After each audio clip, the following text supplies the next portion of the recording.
Hey y'all, I'm going to do a series of videos on cooking bobcat. So I have actually got a hindquarter. That's the hindquarter and the shank, ever how you want to call that, from bobcat that I caught this past crapping season.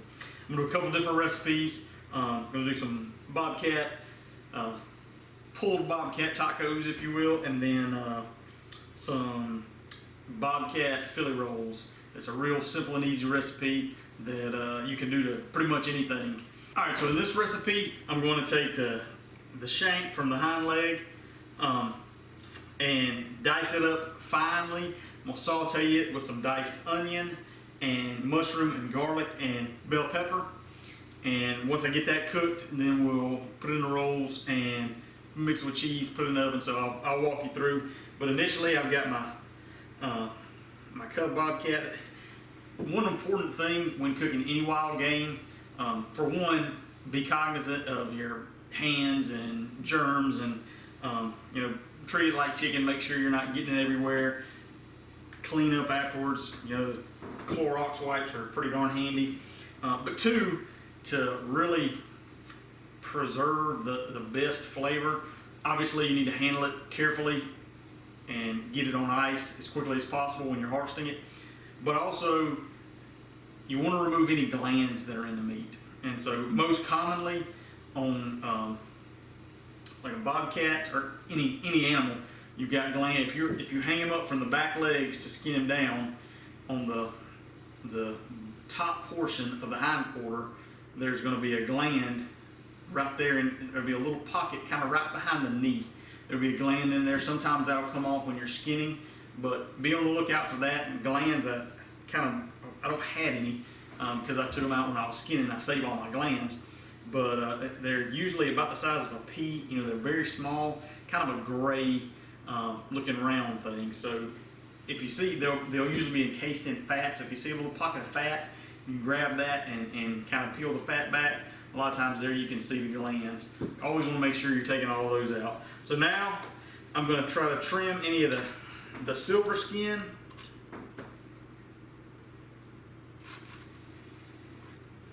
So you can see a little bit of silver skin, and I'm just going to kind of slice it up into thin strips that we're going to saute in the fry pan. So here I'm just kind of separating it between the kind of the muscles. You can see the silver skin.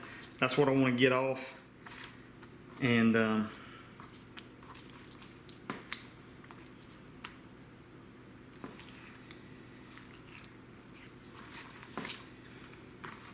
so on this, this portion, there's not going to be a lot of meat, but that's the good thing about these, is it doesn't take a lot.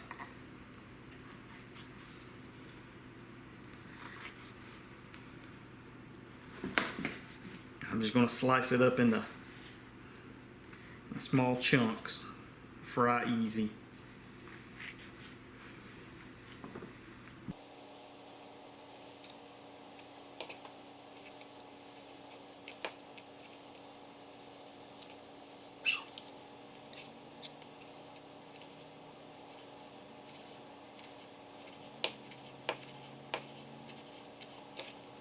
Alright, so I got my pan here on the stove, heating up.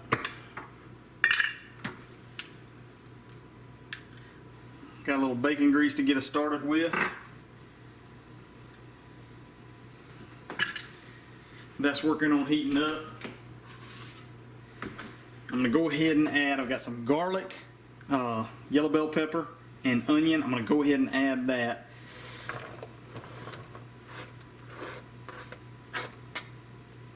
Got some mushroom, we'll add that later after the meat's almost done. Alright, the onions and peppers have been sauteing. Now I'm going to add my bobcat meat. Mix that in and let it cook. I'm going to add a little slap your mama seasoning just because I like the spice that it gives. Lastly, I'm going to add the mushrooms, slice them thin. can see the bobcat's cooking up pretty quickly, sliced thin. I do want to make sure it is well done. Deer is about the only wild game that I'll eat rare. Pretty much anything else I cook well done. And I'm not sure exactly, but you know, I know bears can carry trichinosis. I'm not sure if that is something that could be predator related, where bobcats can carry trichinosis. But regardless, I'm not going to take that risk. So it's all going to be well done. All right, so now our meat mixture is done. Bobcat's fully cooked. I've got my crescent rolls. I've got them rolled out here. I didn't break them into the triangles. You can do that just the same. But so what I'm going to do is just put a little bit, and it doesn't seem like a lot of mixture here, but there's not a lot of room really in these rolls. So it actually works out pretty well.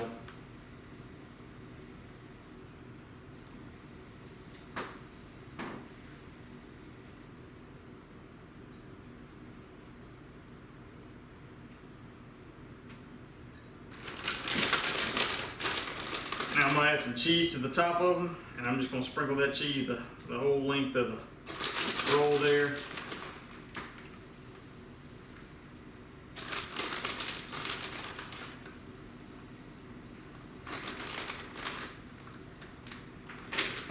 And now we'll roll them up.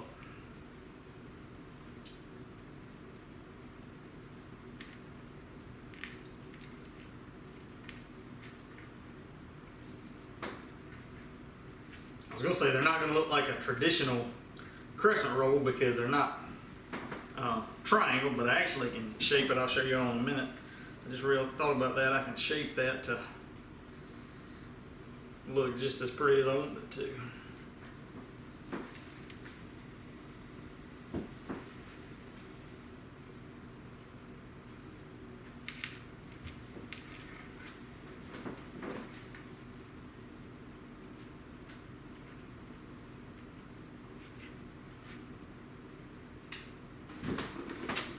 And there we have it. We got our 4 fully loaded Philly rolls going in the oven, 350. I didn't even look at the thing. They usually take like 12 minutes to cook, 10 or 12 minutes, something like that. So we'll pop them in the oven and give her a few minutes. All right, so it's actually been closer to 20 minutes, I think. But we're looking very good there. So I'm going to pull them out, pop them off so they can start to cool.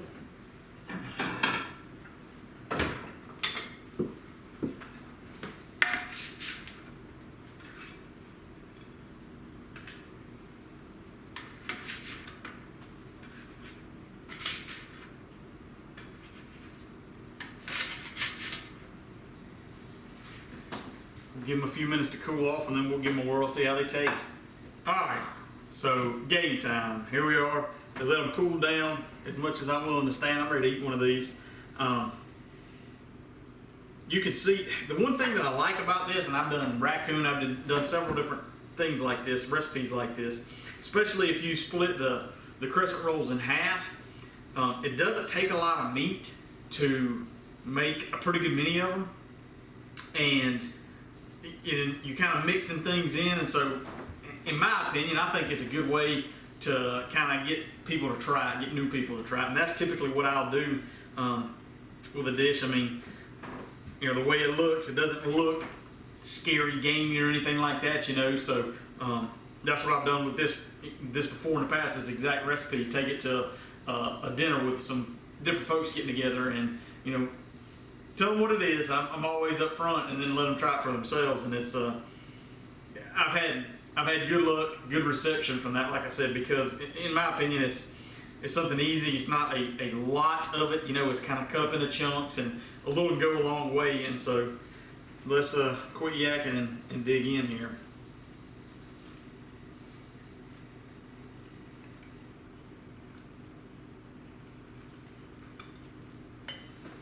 It's hard to go wrong with anything with a crescent roll.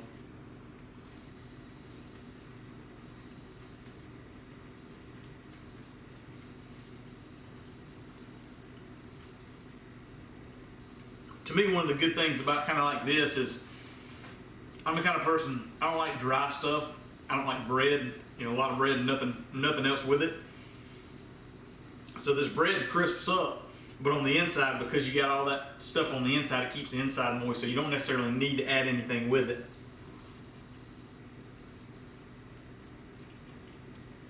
There's a good hunk of Bobcat.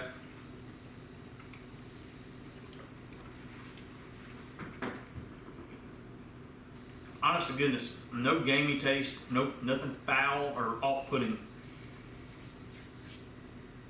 One thing I meant to do is, before I got these made, I don't know if y'all like the sweet chili Thai sauce. To me, this stuff is delicious. I was going to put some of this inside, but I was thinking about this. I think that would be a really good addition. Just kind of give something a little extra flavor.